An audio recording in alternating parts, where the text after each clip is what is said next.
കഥയെഴുത്തിലെ 57 വർഷം പൂർത്തിയാക്കിയ സാർ ടീച്ചറുടെ പുതിയ സമാഹാരം ഒരു പരമരഹസ്യത്തിന് ഓർമ്മയ്ക്ക് എന്നുള്ള പുസ്തകമാണ് ഇന്നിവിടെ പ്രകാശനം ചെയ്യപ്പെടുന്നത്.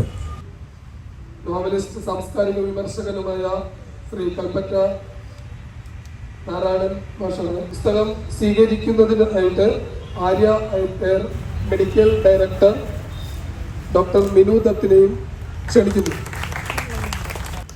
പുസ്തകങ്ങളുടെ ഒരു വിസ്മയകരമായ, മുമ്പൊന്നും ഇല്ലാത്ത വിധത്തിൽ വിസ്മയകരമായ ഒരു അനുഭവത്തിലൂടെ കടന്നു പോകുന്ന ഒരു കാലമായിട്ടാണ് എനിക്ക് ഇത് തോന്നുന്നത്. അവിടെയൊക്കെ സോഷ്യൽ മീഡിയയിൽ പരാമർശിക്കപ്പെടുക പോലും ചെയ്യാതെ മാറ്റി നിർത്തപ്പെടുന്ന പേരിലൊന്നാണ് സാറാ ജോസഫിൻ്റെ. അത് ഞാൻ വളരെ കൃത്യമായിട്ട് മനസ്സിലാക്കുന്നുണ്ട്. എനിക്ക് കൃത്യമായ ഒരു നിലപാടുള്ളത് കൊണ്ട് തന്നെ ആ നിലപാടിൽ ഉറച്ചു നിന്നുകൊണ്ട് ഞാൻ എൻ്റെ ജീവിതത്തെയും എൻ്റെ എഴുത്തിനെയും അതല്ലെങ്കിൽ എൻ്റെ ഇടപെടലുകളെയും പ്ലാൻ ചെയ്യും. എല്ലാവർക്കും നമസ്കാരം. ഇത്ര വലിയ സാഹിത്യകാര് ഇരിക്കുന്ന ഒരു വേദിയിൽ വലിയ ഒരു പ്രസംഗം നടത്താൻ ആളല്ല. എന്നാലും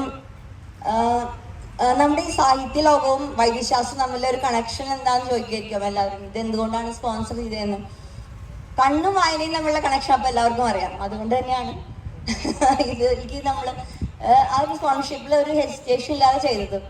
മാഡം ഒരു 3 മാസം മുമ്പ് നമ്മുടെ ആശുപത്രിയിൽ വന്നിരുന്നു. അപ്പം മാഡത്തിന് അറിയാം ആര്യ ഐ കെയറിൽ ബുക്കുകൾക്കുള്ളൊരു സ്ഥാനം. കാരണം അതിന് വേണ്ടിയിട്ടൊരു സ്പെഷ്യൽ സ്റ്റാൻഡ് തന്നെ നമ്മൾ ഉണ്ടാക്കിയിട്ടുണ്ട്.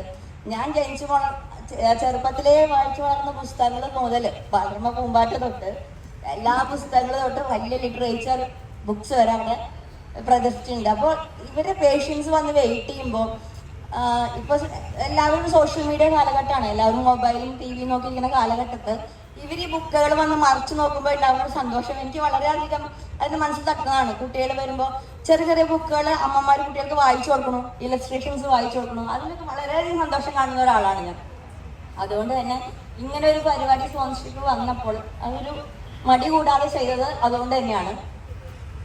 ഇങ്ങനെ ഒരു വേദിയിൽ പങ്കെടുക്കാൻ കഴിഞ്ഞതിൽ എനിക്ക് വളരെ നന്ദിയുണ്ട് മാതൃഭൂമി ബുക്സിനോടും മാഡത്തിനോടും കലാപ്രേമികളോടും സാഹിത്യപ്രേമികളോടും.